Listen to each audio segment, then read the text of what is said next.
ব্যবহার করে অনলাইন ভিত্তিক উদ্যোক্তাদের সহায়তা করা যেতে পারে বলে মনে করেন বাংলাদেশ ব্যাংকের governor doctor Atiur Rahman. E commerce উদ্যোক্তাদের নিয়ে গঠিত বেসিস ই কমার্স অ্যালায়েন্সের উদ্বোধন অনুষ্ঠানে এ পরামর্শ দেন তিনি। এ সময় তিনি বলেন, অনলাইন ভিত্তিক লেনদেন সহজ করতে এবং ই কমার্সকে আরো বেশি জনপ্রিয় করতে খুব শিগগিরই পেমেন্ট সুইচ স্থাপন করা হবে, যার ফলে দ্রুত সময়ের মধ্যে ডেবিট বা ক্রেডিট কার্ডের অর্থ লেনদেন সম্ভব হবে। তথ্য প্রযুক্তি নির্ভর ব্যাংকিং খাত গড়ে তোলার পাশাপাশি ই কমার্স প্রসারে বিভিন্ন ব্যবসা বান্ধব নীতি প্রণয়নে বাংলাদেশ ব্যাংক কাজ করে যাচ্ছে বলেও জানান কেন্দ্রীয় ব্যাংকের গভর্নর।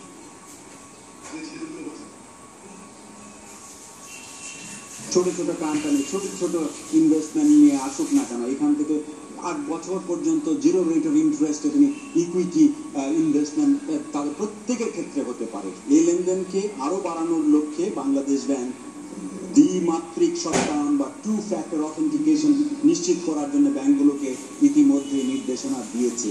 এর ফলে ই কমার্স আরো নিরাপদ হচ্ছে এবং ব্যাংকগুলো ঝুঁকিমুক্ত ই কমার্সের জন্য credit card, debit card open রাখতে পারছে। বেসিসের একটি দাবি হলো ই কমার্স লেনদেন 3 থেকে 5 বছরের জন্য ভ্যাটের আওতা মুক্ত রাখা।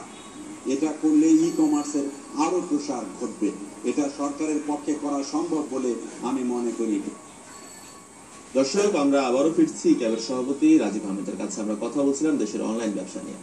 জনাব রাজীব আহমেদ, আন্তর্জাতিক বিশ্বে ই কমার্সের বাজার পরিস্থিতি সম্পর্কে আমরা কথা বলছিলাম, সেই বিষয় সম্পর্কে যদি একটু বলেন। আন্তর্জাতিক বিশ্বে যদি আমরা দেখি, এখনো ই কমার্সের একটা বড় বাজারই হচ্ছে যুক্তরাষ্ট্র, কিন্তু চীন সেটাকে অতিক্রম করে ফেলেছে। এখন যুক্তরাষ্ট্রের থেকেও বেশি লেনদেন হচ্ছে চীনের, এবং চীনের আপনার সবচেয়ে বড় কোম্পানি হচ্ছে আলিবাবা, যার এখনকার বাজার মূল্য হচ্ছে